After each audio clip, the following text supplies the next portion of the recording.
Meanwhile, Rev Fada yesterday for his own side of the story. Yeah, man, Obo, asking can be about maka video ahụ mere na trend gbasara okwu n'ụka ọrụ ndị n'igwe adoration mere si na some people ya na ha na-aza anyị ebe a.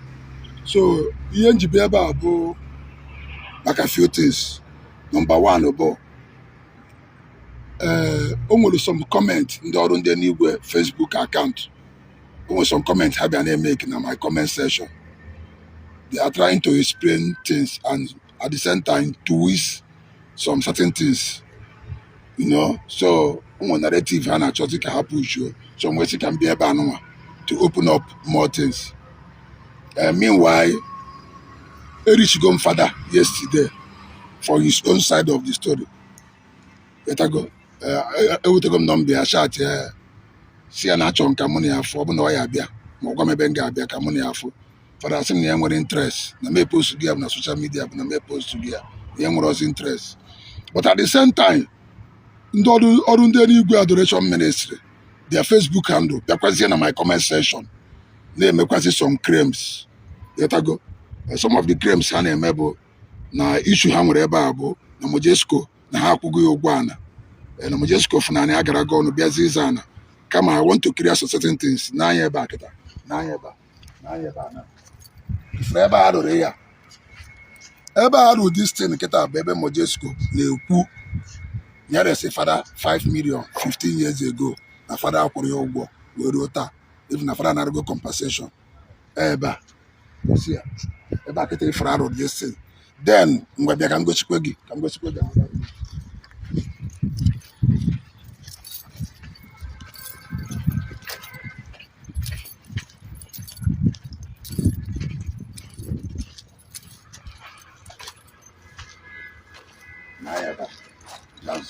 gosi ya akụriri gosicha ya n'anya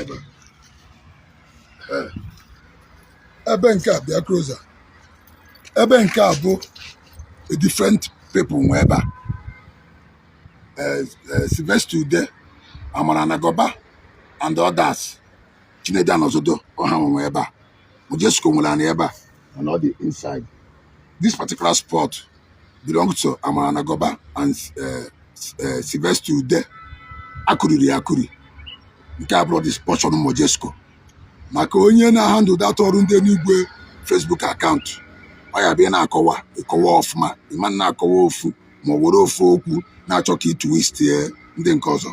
Nke a bụ another portion ị na-efu na akụriri ya then bịakwa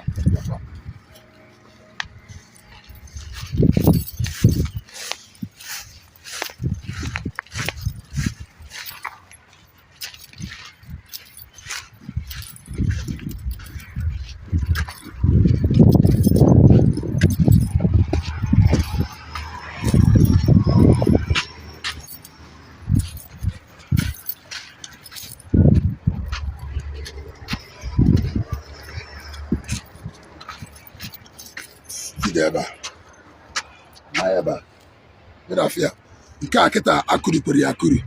Onye nwekwe nke a dị iche. Even nke a kesi nke a recorded na court. Onye nwe nke a recorded court. Even onye nwe nke a ka a na-ekwu na odega akwụkwọ to archdiocese DJ to Lom maka ihe ya na Fada na-eje ebe a. Mana nke a dị na court. So nke a bụ by the way on the nke a. Then ihe njibi ebe a bụ maka that Facebook account ọrụ ndị n'igwe adoration ministry. Ebe decide ka ị bịa kọwa Fada agbago m na enwere interest mana ebe unu sikwa through social media na-abịa ka unu push a narrative because afọ m ihe ndị unu na-ekwucha ma i remind ya na onye na-agba ụka mgba ihe mee fellow or Herod and the rest of it ga-eme ya. I don't understand. Echekwa m ụka bụ mụ na gị na-abụ maka ama m na ụka bụrụ brọk ọ gbamgbam ana na ụka bụ mụ na gị otu esi kụziri anyị na catechism. So ọ bụrụ na ị na-akọwa iwepụta time nkọwa ọfụma enwere pattern here ọ bụla na ofu onye ọ bụla na mmadụ na-abụ bido anyị ebe a niile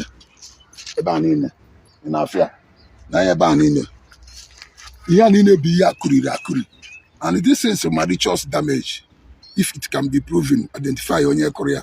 So level anọ kịta bụ a dangerous level. All these years, and I'm with this problem ever. I'm a person of interest na this issue. I'm a novice here.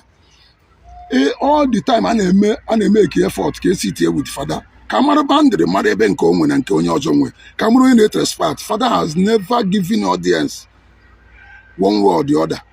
Face is in that whatever. Before I bought some of them, Ejichamana John 13 Jeme entry. Ejego be Obosi back at this matter. Mobile test be approach this matter. Kamama, I wake sit to Marebonye, Wenke, Onye, Eboje the better. You open in a mean a chrome will give you for Father at the ball for oh, content so wedge. Now, the good news I went now, bro, let's go from office bishop, where each year, in the one here, where Hannah Bishop is set to go up committee. After that video, I made Charaga viral. So, Bishop, our Bishop, Lordship, Brere and Okeke, is set to go up a committee on this matter. So, they will convene as soon as possible. Ordinary academy be able. But due to that Facebook account, or Rundenigwe, then it we see some certain things. To open more, and we are a butcher or Yakowafma. Some of the comments we're making get screenshot, get here in a comment section. Koweki Biakowa extensively. So, and at the same time, this video book can we direct to our bishop, our lordship, Valeria Mariko Keke. Yeneme Baba a pattern. Biko, and my use your good office. Obona and neighbor, Abrahana Jofadoku, the Manafrana Chohoku. Mana issue say whatever, but go to breaking point. Because fence, only God knows what will happen. So this thing, I expose you. The church should be grateful for it. You go, not a kind of ABI blackmail or to have a post, neither I afandi nabo kamba, as if not this block work or this land. The Orunke Chukubumburo Bikana Kotobarana. The job of a priest is to win souls for God, not to land. So, our Lordship Biko, investigate what is happening here extensively. It is a pattern, Obodofu, Oboreboa, Oboreto, and with many issues this place. So, Kaman, Mom, the mother, Nacho Father, Kofara Nacho, and now with this committee set up, now again we rest in peace. So, we look forward to meeting the committee to discuss what is happening here. The ordinary, like I said, I cannot maybe ever, or due to that, or on the new Facebook account to be able to certain things. So we talk and back, and we can establish the NMA about issue with Mojeske alone, no issue with a vast group of people and this ministry. Look at it. That are good. So now I can see can make on. So quite you must start that and accuracy. I can ekumakia because ndị nwa na efuna na si ebe aruo na electrical na ya ebuka. So ọkwa ihe part of it ya kurikosin. Yetago ebe a na eme ekpere na nke Fada Jude. Yetago na ya ka can ekwu. So but agba ya afa gị. Afa m weekend na Hams. Ke yi ma gbasara na ebe a. Nwanne m ihe agbara ngharị maka na ana-aba anaghị ka ọ bụ. Ịghọtago? Yes. Fada Jude egosi nsi ọ na-etrespass na property anyị. Okay. Mgbe Niger Bridge alụbeghị ebe a. Nke m nwere n'isi ebe n'ihi mgbe o bukọchara blọkụ m were rụrụ toilet mgbe a. Ndị Julius Berger were bịa wee wipe all those things. Mgbe m na-enwere issue ọ sị na ya akwụ ụgwọ blọkụ na ya eme nke ọ kwụpụghị ụgwọ ya. Blọkụ ndọbara m chọrọ iji rụọ ọrụ o si na-eburu blọkụ wee rụọ ọ ndị Obosi kpọziri m wee bịa that wee chụọ ndị ọrụ ya ọsọ ha wee gbaa ọsọ that day anyị na ha wee nwee misunderstanding na nwa na-ayọzi m wee kwụọ m ụgwọ blọkụ m mgbe a kwụọ m 600 out of 1,007 ọnkwụọzi ndị nke ọzọ before Julius Berger abịazie wee kwachakọrọ ebe a niile anyị nwa wee pụzie ọfọzie ndị ada ebe a stilu kịta ọ na-abịa nke ya kpachakọrọ na nke ya niile ndị a maka nke ya dị na mpụta ebe a nke ya pụọ na ọ natazi azụ ebe a na-achọzi ebe onye ọ na-ewere nke kịta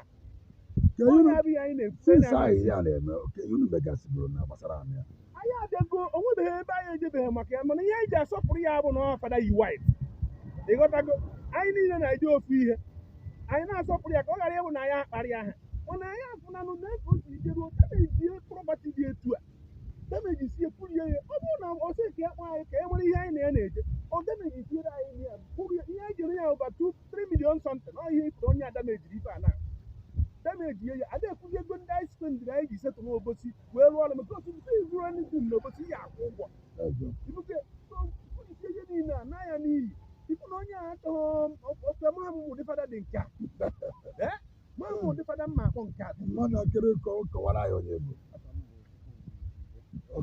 oke ihe ma gbasara ya eso m n'ikwe niile n'ihu ha n'ebe oke ihe otego aka ihe a bido ọbụlagodi tupu ndị Second Niger Bridge abịa Fada na-abịa na-abanye na anyị gasị wee na-arụgasị ụmụ ihe dị anya ọpụta otie strọkchọ nka ọpụta otie strọkchọ nka a na-abịa complain efilu nọ temporary mana at the end after that ọbịa ka ụmụ occupy after ka ndị Second Niger Bridge gacha wee werichasịa ana nke ya because that day anyị nọ mgbe a na-ese ma ibe ma compensation ya nwa na onwe ya ọ nọkwa that day which anyị ma na compensate ọkụ ikwugo now mgbe ọ pụziri ewecha ana nke fọrọ afọzi bụ nke ndị mmadụ ọbịa nọ ọnụ so ọ na-ego compensation na ndị bụ ndị nke ya nke gọọmenti bara so ọpụtazie wee na-abazi na nke ndị ọzọ so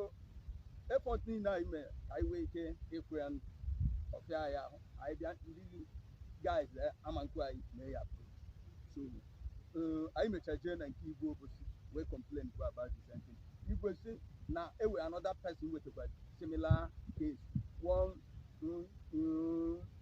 chief Rahman na o wetakwa similar case ọkwe watago so na ọmaro in fact Igwe dey tired about the situation ọkwe ifugo gọọ ka o si wee gbatakwu now ihe a bụ na November last year anyị gba fence ya ọpụta na 30th of December abụakwụkwọ some part anyị chee na obido ụnyaahụ oruzie nwanne ya kotere nya abịakwurugbado nka ọkwe watago so nọ ya bụ o si wee gbatakwuru anyị wee na even ka anyị bịa kwụcha ihe a iji wee kwe ikwere ya ugwu asị onye tere mmanụ anyị ji adayasi ka anyị fụ sekretarị wee ike repọt nna anyị ukwu Val Okeke anyị jere ebe ahụ anyị apụọ chancellor nke anyị ji apụ sekretarị mana onye anyị mitiri anyị gwakwara ya our problem o wee sị anyị okay that they will get to us mana up till now na-enwere anything anyị kwuru so unu anụghị ihe anyị na-ekwu ebe a bụ n'Obosi ị na-ahịa ebe nkịta ihe afọ eletrik market Obosi na-ahịa gafe ya ihe eletrik market Obosi so ihe aba ana dị n'akụkụ dị market unu anya fụ na ebe a na-eme ekpele so ya bụ ekpele Fada Jude ọrụ ndị eluigwe ka a na-akpụ ya so unu anụghị ihe ụmụnne anyị na-akọmplen ife anyị ji ekwuzi ihe otu a bụ na ihe etega aka o mebere yotago so and ọ bụrụ na amara ihe mere ya o nwere ike ịghọzi ihe ọzọ ya ebe a na anyị ga-afụ ya efere ya so n'ọhịa ka anyị na-ayọ because na ama m na as a priest ọ bụ under Catholic Church na bishop bịa nwee authority over him ka a kọrọ ya to order mara ihe na ndị a na-eje dịte nwezi ka ọ dị to avoid another kacha m eziokwu na most of us ebe a bụcha Catholic mana o nwere ebe ọ ga-eruzie onye ahụ nwere ike sọgbakwazie onwe ya kama emechasị ikwu ekwezie chọrọ ya ka isi ka mee ka unu mmadụ a lot of things dị involve ebe anụma ekerekwa m unu